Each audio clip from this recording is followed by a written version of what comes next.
Gĩcagi-inĩ gĩa Korogoco gũkũ kaunti-inĩ ya Nairobi mũciĩ kwa Daniel Mburu nĩkuo mbeũ njĩthĩ na ikare itũra rĩrĩ marĩ meharĩrĩria ma gũbanga mathiko make, mũcemanio ũrĩa wĩihũrĩtwo nĩ kĩeha.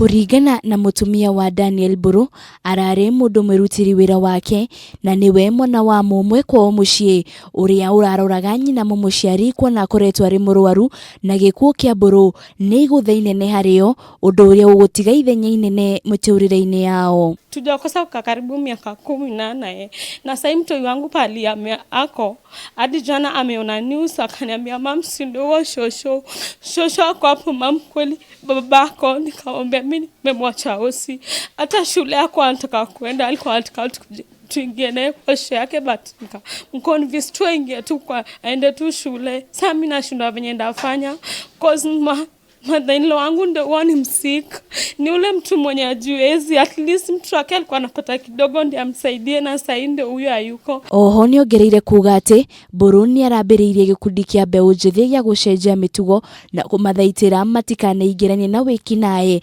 makiuga ararĩ mũndũ wa kwĩingĩrania na andũ na kuona ona gũtũngana na gĩkuũ gĩake nĩ gũteithia arateithagia. Jiwezi sana but kidogo alikuwa anapata, nilikuwa nashukuru cause hajaitamani kitu ya mtu, na sasa ameuliwa kitu hakuna, kusaidia tu mtoto ndiye imetuma akalala sasa pali penye yako. Wakijana already innocent, hakuna kitu hata alichukua mse, but walimshuru kwa kifua tena, kwa kifua direct. Inaniuma sana kuona ati nimepoteza a colleague, a brother to me and a more friend, to that extent that unakuwa short cold blood hivyo sababu ya kufaitia life ya mtoi. Maya mokete rĩrĩa atwarithia bodaboda maugĩte nĩ megũtigĩrĩra Mburu nĩ aheo kĩhoto kĩrĩa kĩagĩrĩire, kuona aratũnganire na gĩkuũ gĩake kĩrarĩ kĩa ũnyamũ, makiuga marĩ na mwĩhoko atĩ thirikari nĩ ĩgũtacũkia makinya marĩa magĩrĩire. Interior Ministry, the IPOA and any other relevant organization to ensure that the justice is found for this, the mother of the child, the family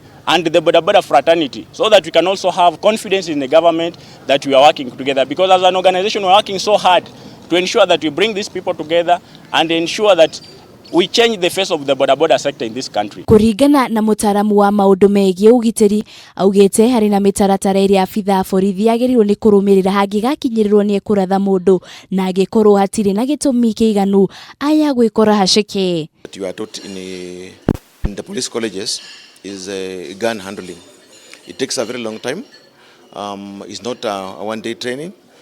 It's part of the training that you are trained on daily for the 9 months you are at police college, at the police colleges, and you are really taught on what are justifiable circumstances that you are supposed to use a gun. Oho nĩongereire kuuga atĩ thutha wa abitha wothe kũratha mũndũ nĩagĩrĩirwo nĩ kũhũra riboti ceceni-inĩ ya borithi ĩrĩa hakuhĩ nake, ũndũ ũrĩa ũtarĩ ũrahanĩka kũrĩ abitha ũrĩa ũrarathire na kũraga Mburu.